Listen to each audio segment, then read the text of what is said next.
Bueno, pues en primer lugar, daros las gracias a todos por haber venido, a Fundecís, por habernos invitado. Y bueno, seguro que una tarde primaveral como hoy podíais estar en otros lugares, así que gracias de verdad.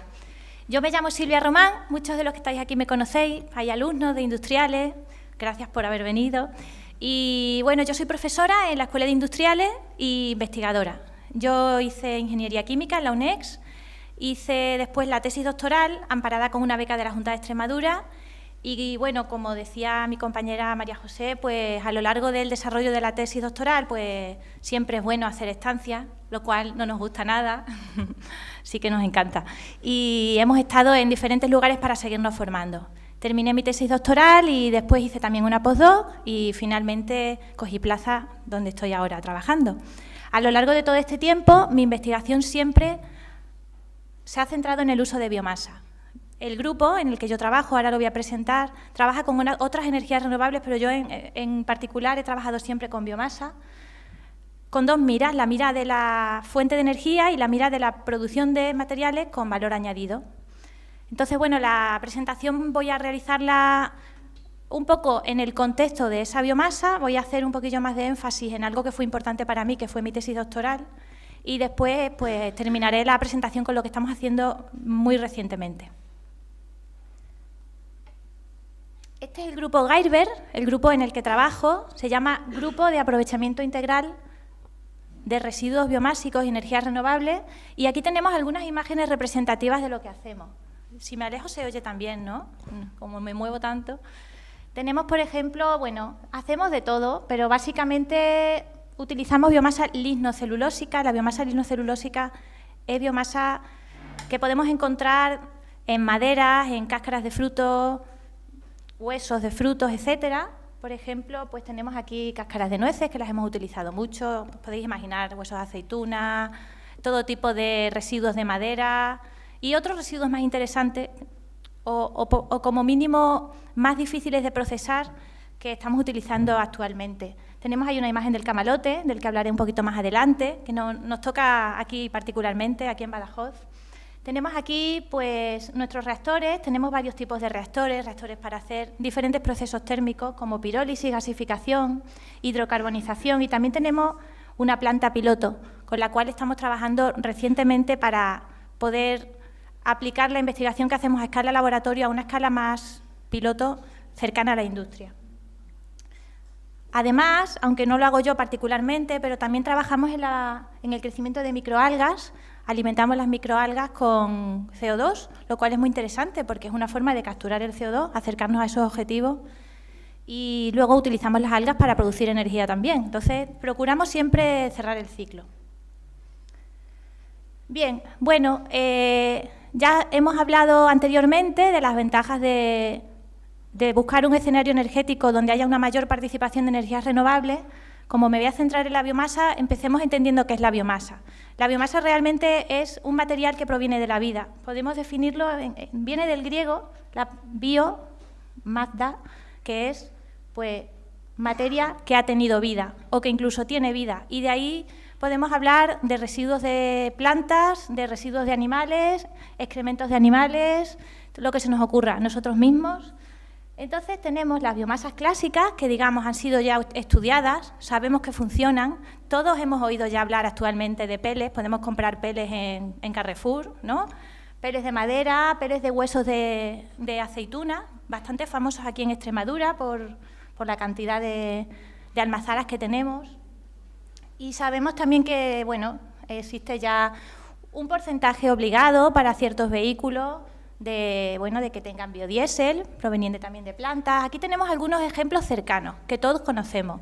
Tenemos, pues eso, combustible líquido, tenemos plantas de gasificación, hay muchas en el mundo, bueno, muchas no hay, pero bueno, en Europa hay más de las que hay en España y en el norte de España hay más de las que hay en el sur también. Nosotros en Extremadura tenemos una en Miajadas, una planta de gasificación. La gasificación es un proceso por el cual podemos transformar biomasa en gas. Un gas energético que luego puede producir electricidad. Estufas a nivel doméstico de pellet, las podemos comprar. Esto es una foto de Amazon. Y también tenemos bastante instaurada el aprovechamiento del biogás.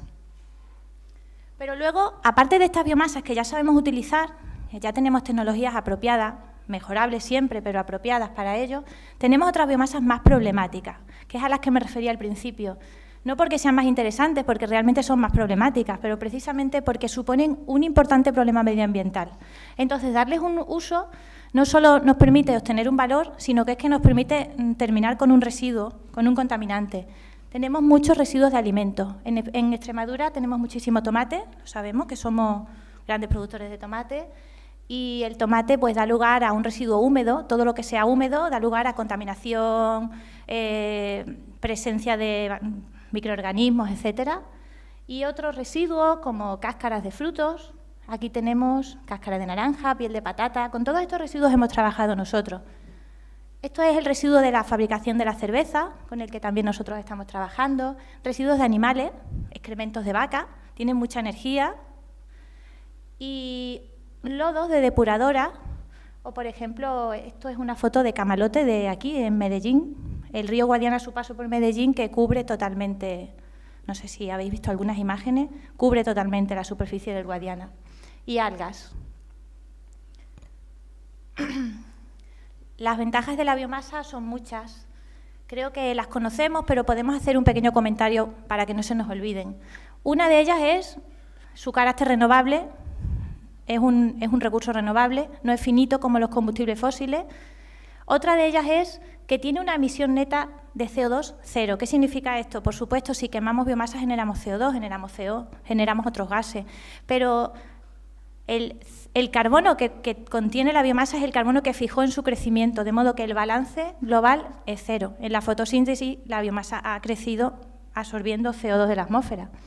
Tienen generalmente las biomasas, aunque hay diversas biomasas, pero tienen generalmente bajos contenidos en azufre, lo cual disminuye las emisiones, la formación de lluvia ácida, por ejemplo, otra gran ventaja frente a los combustibles fósiles. Las cenizas que se obtienen a partir de biomasa tienen un contenido mineral que las puede hacer interesantes para otros usos, por ejemplo, el uso de fertilizantes o otros usos, incluso en procesos de absorción. La descentralización me parece muy interesante. La biomasa está presente en diversas áreas del planeta, en muchos países, no como los combustibles fósiles, que solo están presentes en algunos países. Entonces, el hecho de que este recurso, al igual que el sol o el viento, esté disponible en lugares diversos, minimiza los problemas de dependencia energética, guerras, etcétera, etcétera. Y, por último, también pues la creación de puestos de trabajo que podría derivarse de un uso mayor de biomasa, recogida de residuos, etcétera, etcétera. Y, por supuesto, cuando se trata de biomasas problemáticas, estamos dando además una solución a un problema. Bueno, el interés que tiene la biomasa deriva de su composición. La biomasa, como he dicho, es un material que proviene de la vida y durante su crecimiento utilizó el carbono absorbido a partir de la fotosíntesis y por eso tiene mucho carbono, que es lo que más nos interesa de la biomasa, a nosotros por lo menos. Aparte de eso, el carbono será la razón por la que podamos hacer procesos de combustión con la biomasa o procesos de gasificación con la biomasa, incluso obtener hidrógeno, no puro, cierto, pero podemos obtener, nosotros en nuestro grupo de investigación hemos producido un gas de síntesis a partir de biomasa, hemos llegado a porcentajes de hidrógeno de hasta el 70%, que luego podríamos someter a sucesivos procesos para purificarlo. También el carbono es lo que permite, a partir de reacciones químicas, poder producir biodiesel, bioetanol, pero además la biomasa durante su crecimiento también absorbe otros minerales del suelo y esos minerales o nitrógeno podrían ser interesantes para otras aplicaciones. Ya veremos a continuación cuál es el interés de estas otras aplicaciones. Comenzaré entonces hablando de por qué la biomasa, además de para producir energía, nos puede ser muy interesante para producir carbón que sea útil para otras cosas. Vamos a ver qué son materiales carbonosos. Bueno, materiales con un elevado contenido en carbono, así de sencillo. Pero si a esos materiales carbonosos los dopamos con otras sustancias o les desarrollamos de alguna forma la superficie, veremos que podemos hacer muchas más cosas con ellos.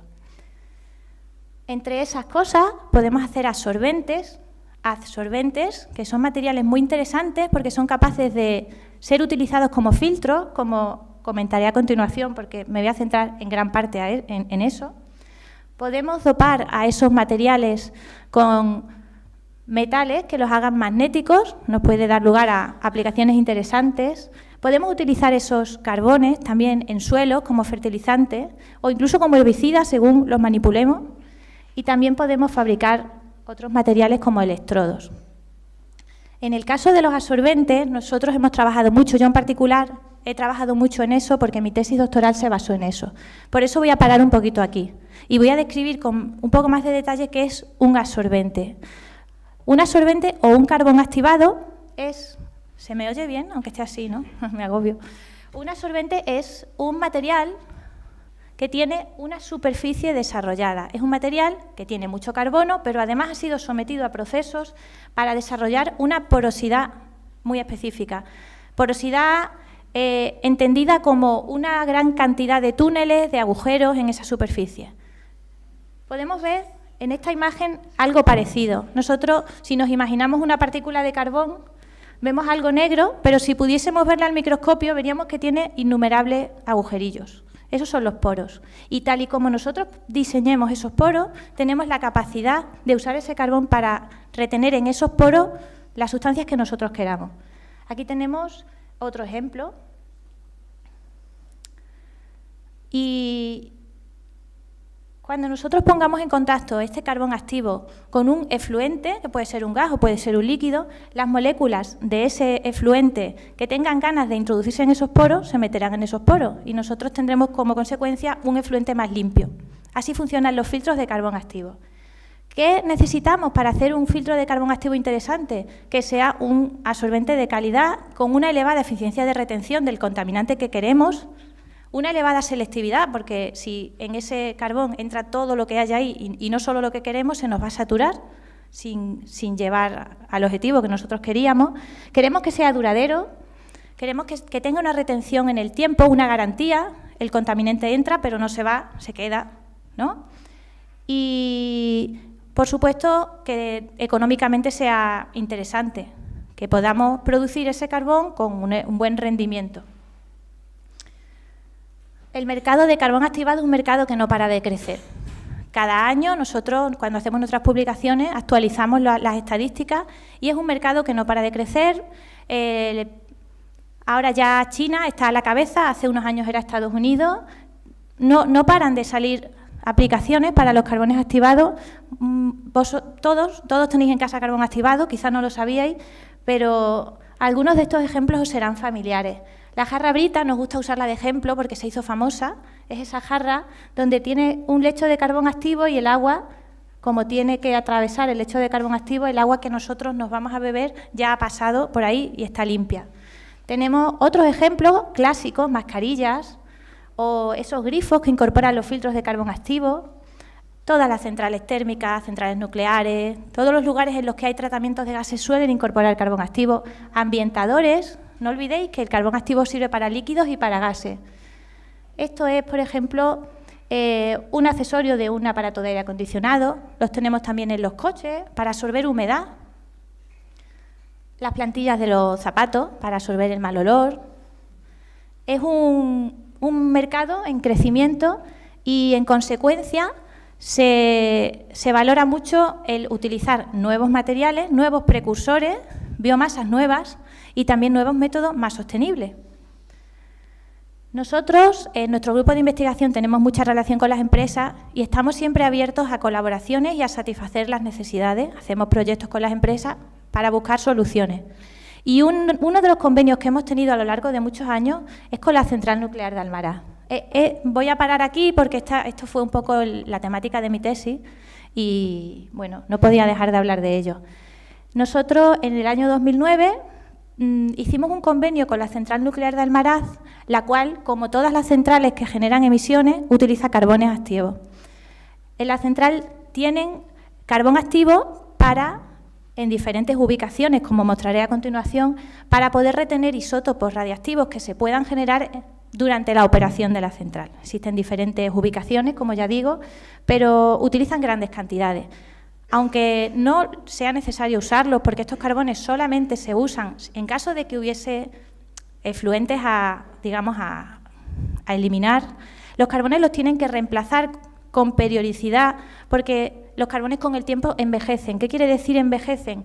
Que absorben la humedad que hay en el ambiente y se saturan. Los poros no están disponibles con la misma efectividad después de un tiempo. Entonces, por ley, esos carbones los tienen que reemplazar, incluso aunque no los hayan utilizado. ¿Qué implica? Implica que gastan muchísimo dinero en carbón y en esta fecha la central nuclear compraba ese carbón a Estados Unidos, que es uno de los grandes productores de carbón activado. Estaba comprándolo a Estados Unidos.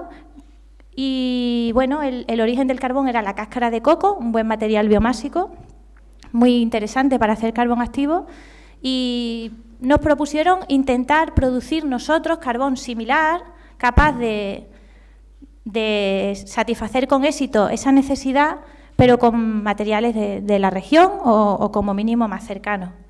Aquí tenemos un ejemplo, este es uno de los posibles emplazamientos del filtro, es en el sistema de vacío del condensador de la central. Vemos aquí el lecho de carbón. En general, la salida de los gases se hace por esta vía, pero cuando los monitores detectan un nivel de actividad en ese efluente superior al debido, entonces se pasa por aquí. Entonces, bueno, nuestra situación para desarrollar consistía en recibir una muestra, porque además la información del carbón es muy escasa, no te dicen nada, te dan una ficha con esas características, ya está. Te dicen, viene de cáscara de coco, está preparado para absorber ese isótopo, el yoduro de metilo, porque es el más abundante. Te dicen que donde lo vas a usar va a tener unas condiciones muy exigentes, porque tiene un 95% de humedad, y esto es muy importante saberlo, porque el carbón se podría saturar de agua.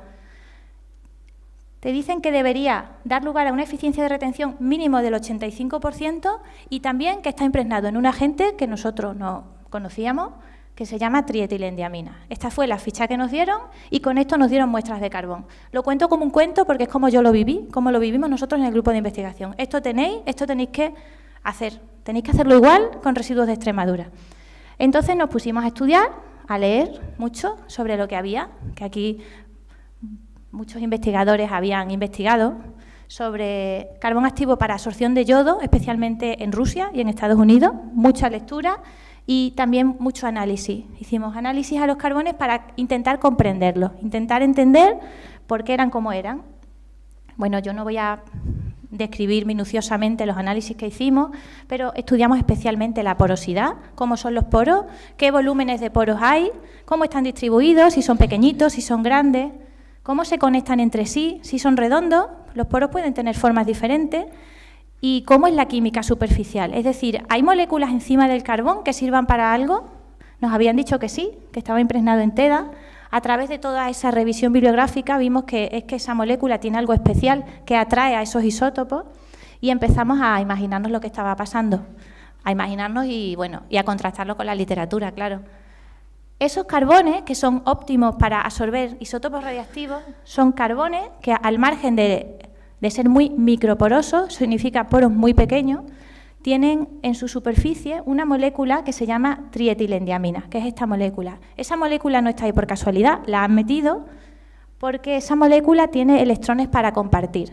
Está dispuesta en la superficie y está de forma que podría compartir sus electrones con otras moléculas.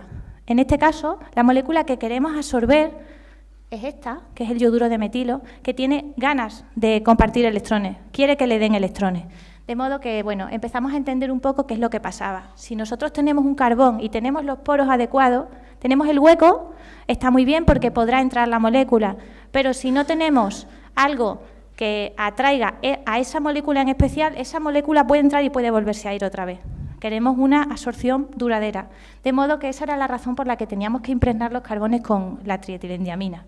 Así, no es solo una absorción física, no es solo la molécula entra, sino una absorción física y química. Entra, se enlaza y forma un compuesto nuevo y se queda en la superficie.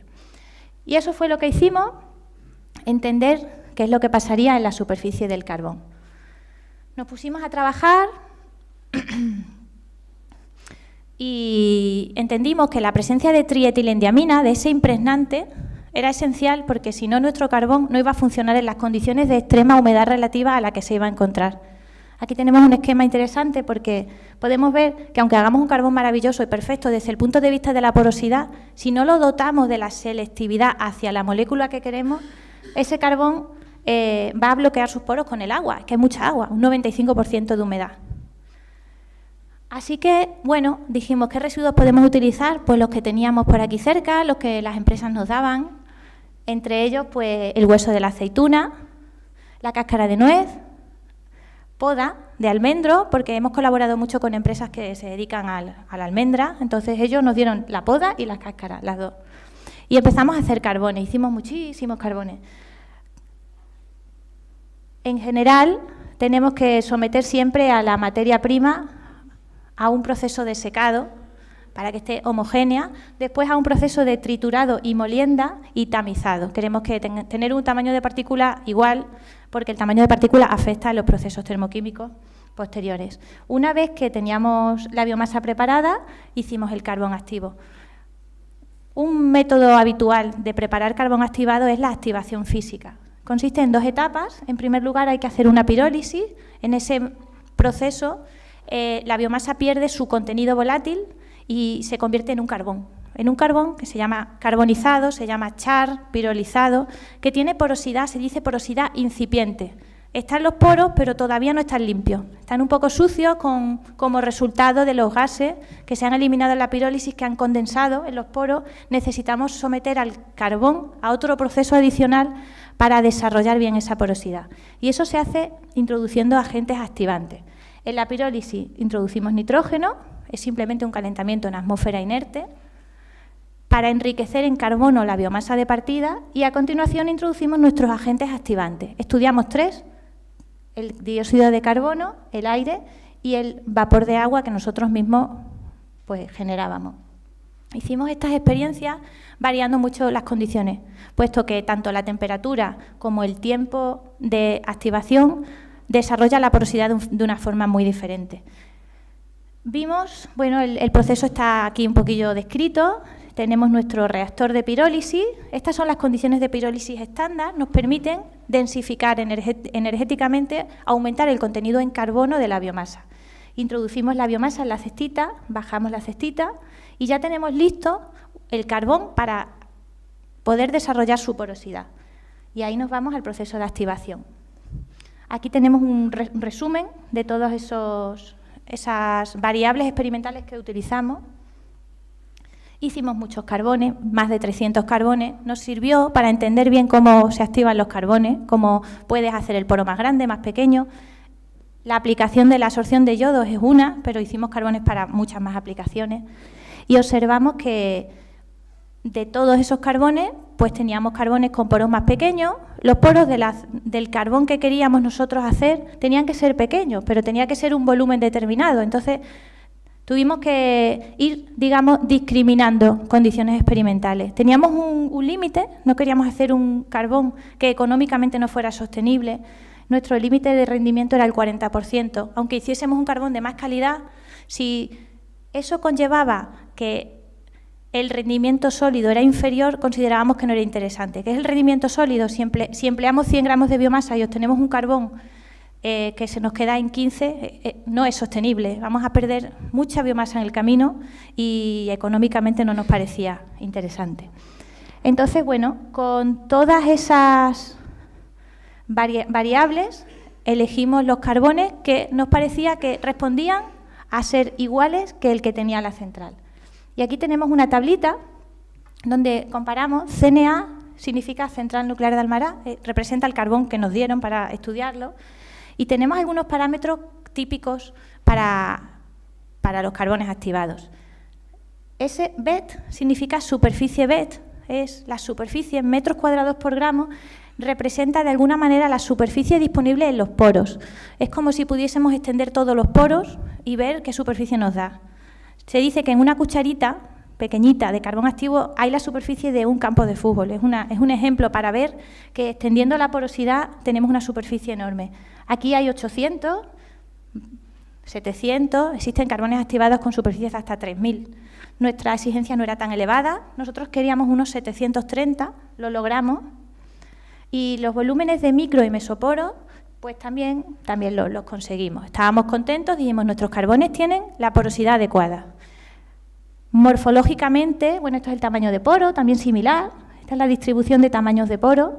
Morfológicamente, es decir, la apariencia superficial también era similar, nuestros poros eran cilíndricos también. Elegimos estos dos. Nos parecieron interesantes porque además tenían un buen rendimiento sólido.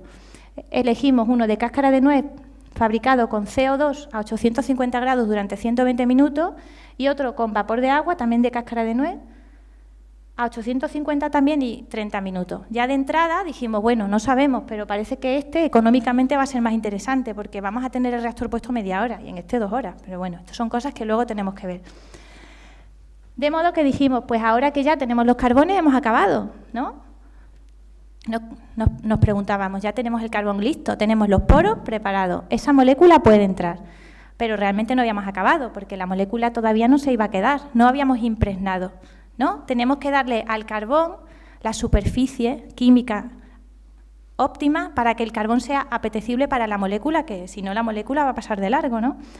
Entonces nos pusimos a impregnar el carbón y claro, como esperábamos, si nosotros llenamos los poros de impregnante, nuestro carbón va a modificarse, ¿no? Lo que habíamos hecho antes va a cambiar. ¿Pero en qué medida? Bueno, hicimos muchas pruebas, decidimos impregnar los carbones en diferentes proporciones. 5% de impregnante, 10% de impregnante, alguna más que no hemos incluido aquí, porque no lo habíamos logrado todavía. No íbamos a probar estos carbones todavía. Nosotros, nuestro final era hacer carbones que fueran para nosotros perfectos, que confiásemos en ellos, porque después había que probarlos en condiciones reales. Y no queríamos, bueno, no los probamos en la central nuclear de Almará, pero los probamos en las instalaciones que tiene la central nuclear para sus ensayos de sus materiales radiactivos. No queríamos, eso cuesta muchísimo dinero, perder el tiempo ni perder los recursos si no estábamos seguros. Entonces hicimos impregnaciones. Aquí representamos cómo se podría ver transversalmente un carbón activado, cómo son esos poros, son como raíces, y por ahí entra la molécula. Si yo voy a introducir una molécula nueva, puedo bloquear los poros. ¿Qué pasó? Eso fue lo que pasó. Aquí podemos ver los carbones del principio, son los que están más arriba. Esto es una isoterma de absorción. Es una técnica que nos permite ver el volumen de poros que hay en un carbón. En concreto, se introduce nitrógeno a 77 Kelvin, y podemos ver, por ejemplo, que estos carbones que están aquí tienen más capacidad de absorción que los que están debajo. Al haberles introducido un 5% y un 10% de impregnante, disminuíamos la superficie accesible. Entonces, bueno, nos quedaba decir, bueno, pues a ver cómo afecta esto a las propiedades. En esta tabla tenemos nuevamente las propiedades y efectivamente nuestros carbones, si tenían antes de ser impregnados superficies en torno a 790, habían disminuido, 650, aún así considerábamos que eran adecuados porque el volumen de microporos era similar y el de la central tenía 730, decidimos probarlo. Y para eso nos fuimos a Tecnatón.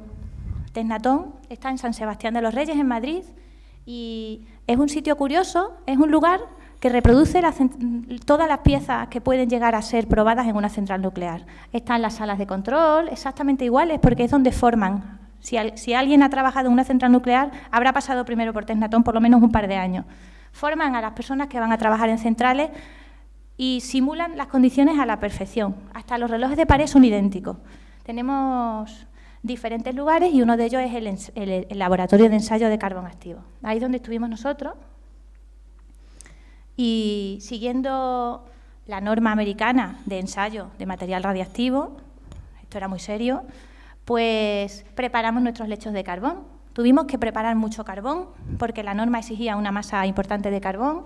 Tuvimos que ver bien la reproducibilidad de nuestros ensayos, la comprobamos y preparamos nuestros lechos de carbón y los metimos para su ensayo. Aquí tenemos las condiciones de ensayo, esas condiciones tan exigentes, ese 95% de humedad y la entrada y salida del yoduro de metilo radiactivo. Una vez que hicimos esas pruebas, pues obtuvimos nuestros resultados y vimos que nuestras eficiencias eran adecuadas, que satisfacían muchas de los requisitos, de las ubicaciones en las que se podrían encontrar los carbones. Tenemos aquí la eficiencia del carbón CNA, muy elevada, y las de los nuestros, que son todos estos. Tenemos que los carbones que no tenían impregnante, recordar que tenían mejores poros, pero no tenían impregnante, pues nos dieron eficiencias bajas, 70, 60. Sin embargo, añadiendo el impregnante, aún a costa de disminuir la porosidad, mejoró muchísimo la absorción, 98, 96, 94, y vemos que muchos de estos requisitos, de estas ubicaciones, se verían satisfechas. Y tras esto nos preguntamos, ¿y ahora cuál elegimos? Porque hemos hecho varios carbones, podríamos invertir en hacer carbones. ¿Cuál es más interesante? De todos estos, ¿cuál es más interesante? Bueno, los que están impregnados para empezar, pero bueno, de los del 5%, porque los otros ha disminuido un poquito. Gastar más impregnante que no tiene sentido. ¿Cómo elegirlo? Nos planteamos si estos números tendrían algún sentido para garantizar un resultado más satisfactorio en el tiempo. Les cabe, el isótopo entra, se queda, pero comparando nos damos cuenta de que un carbón que no está impregnado, este carbón no está impregnado. Y ya tiene un 70. Si lo impregnamos, 98. Y este no está impregnado, 60. Si lo impregnamos, 94. Nos pareció interesante que un carbón mejorase mucho más que el otro cuando lo impregnábamos. Y nos planteamos si eso no sería algo a tener en cuenta. Es decir, no sé si me explico, el carbón cuando lo impregna, este mejora muchísimo más que este. Entonces decíamos, la molécula, cuando llega al carbón, puede hacer dos cosas. Puede introducirse directamente a interactuar con el carbón o con el impregnante que está antes del carbón. En realidad no es tan sencillo este esquema. La dispersión del impregnante no es tan perfecta. Entonces decidimos pensar y hacer unos estudios con modelos tratamos de ver cómo eran las interacciones que tenía la molécula con nuestro carbón. Estos son los números que nos llamaron la atención. Si este carbón es mucho mejor que este cuando no están impregnados, ¿cómo es posible que tras impregnarlo luego no sean tan diferentes? Y entendimos que la parte de isótopo que está químicamente enlazándose es más importante en el segundo caso, porque ha mejorado mucho más. Y nos pareció que cuando nosotros podemos garantizar que hay más parte de yodo que se está absorbiendo por enlaces químicos de la que se está absorbiendo solamente porque está entrando, eso es fisisorción frente a quimisorción, es mucho más interesante. Añadiendo además que este carbón era mucho más barato de fabricar, porque lo habíamos hecho en media hora en lugar de 120 minutos. Todo esto dio lugar a una patente, de la que todavía estamos un poco esperando la explotación. Y bueno, esa sería la primera parte, quedó ahí. Nosotros trabajamos mucho en la fabricación de carbón activado. Y ahora vamos a hablar, en esta segunda parte, todavía si tengo un poquito de tiempo, de algo que estamos haciendo muy recientemente en el grupo. Sí, me queda un poquito, ¿no? 5 minutitos. Nosotros hemos trabajado a lo largo de estos años con procesos termoquímicos. Hemos trabajado mucho con combustión, hemos trabajado con gasificación, como decía, producir un gas de síntesis a partir de biomasa. También con biomasa se puede trabajar en torrefacción o en pirólisis. Dentro de todos estos, bueno, también hemos hecho procesos químicos, aunque no yo particularmente, tras esterificación para biodiesel, etcétera. De todos estos, el que está, digamos, enfocado a preparar un carbón es la pirólisis. La pirólisis es el proceso mediante el cual una biomasa se convierte en un carbón. Hace unos años empezamos a trabajar en una pirólisis diferente. Se le está diciendo pirólisis húmeda o hidrocarbonización. Esta pirólisis es una pirólisis en la que no hay que calentar la biomasa a una temperatura elevada, ni hay que suministrarle un agente inerte, porque tiene lugar dentro del agua. Es como, me gusta compararlo con hacer un guiso en una olla express.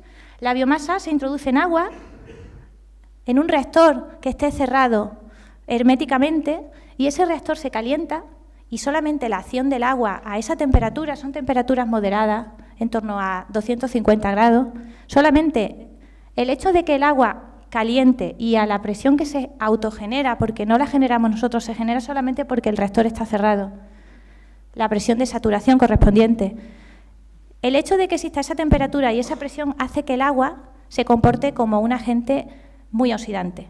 De modo que el agua es el agente que hace que la biomasa se descomponga. Y esto da lugar a un carbón también. Es un proceso complejo en el que intervienen reacciones de deshidratación, de carboxilación, muchas reacciones.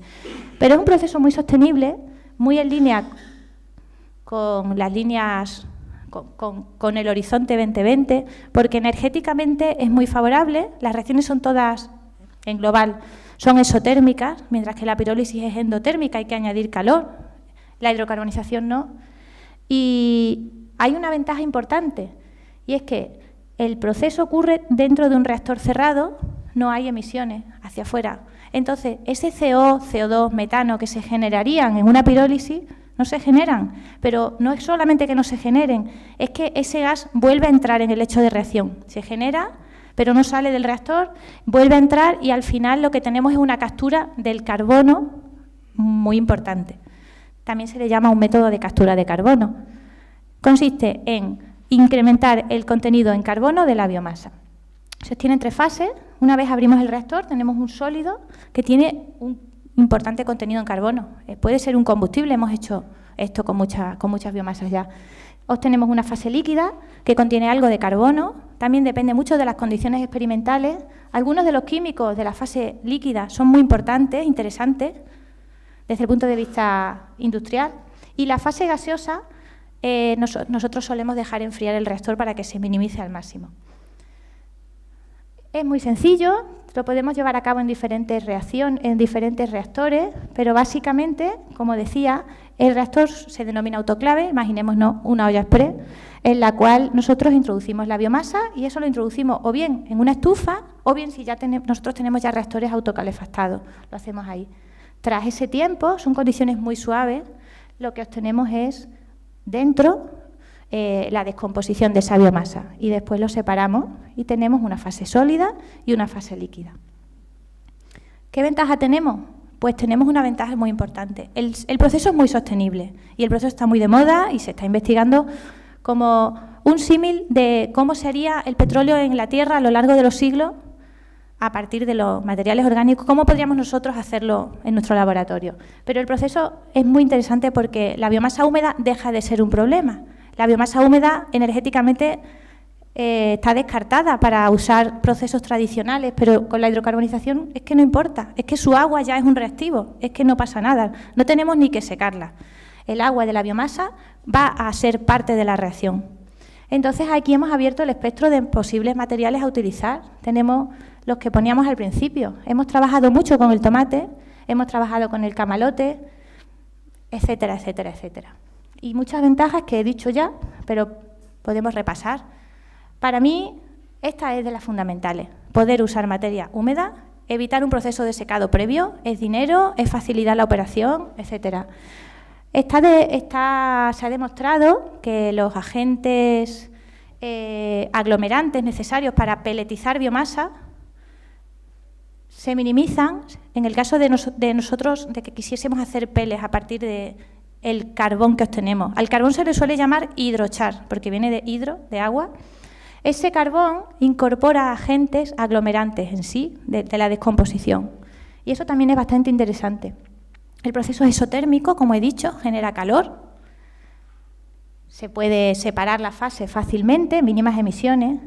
Y una eficiente captura de elementos. Hemos dicho carbón, pero es que también podemos capturar otros elementos. Nosotros podemos modificar las condiciones experimentales para que el fósforo se quede o se vaya al líquido, para que el nitrógeno se quede o se vaya al líquido. No es tan sencillo, pero podemos jugar mucho con eso. Y bueno, consecuencia de esto es que ya se están empezando a construir las primeras plantas a nivel industrial de hidrocarbonización. Aquí tenemos un poco un esquema de lo complejo que es, se está estudiando, no se conoce todavía bien la cantidad de reacciones que tienen lugar, pero como es tan interesante, pues estamos trabajando mucho y recientemente, actualmente tenemos estos 2 proyectos concedidos, uno de la Junta, otro del Ministerio, donde estamos trabajando, entre otras cosas, con el camalote. Aquí tenemos un ejemplo y aquí ya para terminar pues pongo un par de cosas de las que hemos hecho. Estos son unas curvas de superficie las cuales representamos algunas de las propiedades de los carbones que hemos hecho mediante esta metodología con el camalote. Tenemos captura de carbono, captura de nitrógeno, y ya aprovecho para indicar que muchos de estos carbones tienen un poder calorífico competitivo con las briquetas comerciales y que además nos gusta incidir en que algunas plantas tienen más nitrógeno que otras porque tienen más contenido en proteínas que otras y nos pueden servir para otras cosas, no siempre pensar en el combustible, para otras cosas. También hemos hecho absorbentes con este tipo de carbones. En este caso, comentamos que ese nitrógeno disponible ha sido útil y estamos desarrollando una colaboración con el Departamento de Ecología para enmienda en suelo, en aplicaciones en agricultura, o ese nitrógeno puede ser interesante por la disponibilidad electrónica a la que puede dar lugar en la superficie del carbón. Estamos trabajando haciendo electrodos para supercondensadores. Y, bueno, ya por terminar, recientemente estamos dopando, dado que en esa olla express podemos introducir diferentes cosas. Hemos introducido partículas metálicas para tratar de aprovechar la facilidad de este proceso de hidrocarbonización para hacer materiales carbonosos con porosidad, esto es una foto de uno de ellos, pero además magnéticos. Es decir, en el lecho, además de agua, hemos metido metales. Y eso ha catalizado la reacción, afecta a la cinética de la reacción, afecta a la porosidad, pero los hace magnéticos. Un absorbente magnético es muy interesante, porque si tenemos carbón activado en un lugar para absorber contaminantes y queremos retirarlo, porque el carbón activado se llega a saturar, si nosotros podemos acercar un imán y que el carbón venga, eso es muy interesante. Y por acabar, quería poner este pequeño vídeo.